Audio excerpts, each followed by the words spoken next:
BRS के कारगुजार सदर तारक रामाराव ने कहा कि श्री राम सबके भगवान हैं। हमारा इस राम के साथ झगड़ा नहीं है, गड़बड़ सब बीजेपी के साथ है।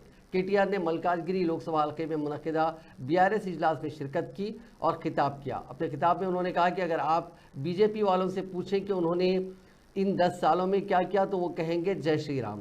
राम के साथ हमारा कोई झगड़ा नहीं है, हम भी राम की पूजा करते हैं। उन्होंने कहा कि राम बीजेपी पार्टी के नहीं हैं, वो सबके हैं, वो दुनिया के आशिक हैं। ऐसे राम से हमारा कोई झगड़ा नहीं है। केटीआर ने कहा कि राम के नाम पर सियासत करने वाली बीजेपी को इख्तिदार से बेदखल करने की ज़रूरत है। बीआरएस के कारगुजार सदर ने कहा कि ईटला राजेंद्र किसानों के कर्ज माफ़ी के मामले में परेशान है। वज़ीर आज़म मोदी ने बड़े ताजिरों के 14.5 लाख करोड़ के कर्जे माफ़ कर दिए, लेकिन किसानों का 1 रुपया भी कर्ज माफ़ नहीं किया। कम से कम मोदी ने कोरोना के दौरान मजदूरों को उनके आबाई शहरों तक जाने के लिए मुफ्त ट्रेनें फराहम नहीं की, जबकि उस वक्त के वज़ीर आला केसीआर ने 180 ट्रेनें मुफ्त रखी थी और हर मजदूर को 500 रुपये अदा करते हुए बिहार और यूपी भेजा गया। కష్టపడడమే కాకుండా ఆఖరికి చావు నోట్లో తలబెట్టి తెలంగాణ తెచ్చిన నాయకుడు మన నాయకుడు కేసీఆర్ గారు.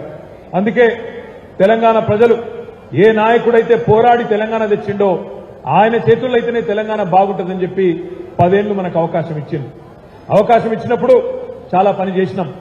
మంచినీళ్ల సమస్య పరిష్కారం చేయడం గాని, సాగునీటి సమస్య పరిష్కారం చేయడం గాని, కరెంటు సమస్య పరిష్కారం చేయడం గాని, పేదవాళ్లను కడుపులో పెట్టుకొని చూసుకోవడం, 200 రూపాయల పెన్షన్ 2000 చేయడం, పేదింటి ఆడపిల్ల పెళ్లైతే 1,116 రూపాయలు ఇవ్వడం, పేదింటి ఆడబిడ్డ ప్రసవానికి పోతే కేసీఆర్ కిట్లు ఇవ్వడం, ఆ పిల్లలు స్కూల్కి పోతే బ్రహ్మాండమైన భోజనం పెట్టడం, ఇట్లా ఎన్నో కార్యక్రమాలు, కొత్త మెడికల్ కాలేజీలు, కొత్త పాఠశాలలు, 1-2 కాదు 10 ఏళ్లలో చాలా పనులు చేసుకున్నాం. సరే, కారణమైన ఏదైనప్పటికీ ప్రజలు ఒక్కసారి వేరే వాళ్ళకి ఛాన్స్ ఇద్దాం, 10 ఏళ్లు కేసీఆర్ కు టీఆర్ఎస్ ఇచ్చినాం కదా అని చెప్పి ఈసారి కాంగ్రెస్ పార్టీకి అవకాశం ఇచ్చింది. కానీ ఒక్కసారి మీరు గుర్తు తెచ్చుకోండి, ఎన్ని అబద్దాలు చెప్పింది కాంగ్రెస్ పార్టీ.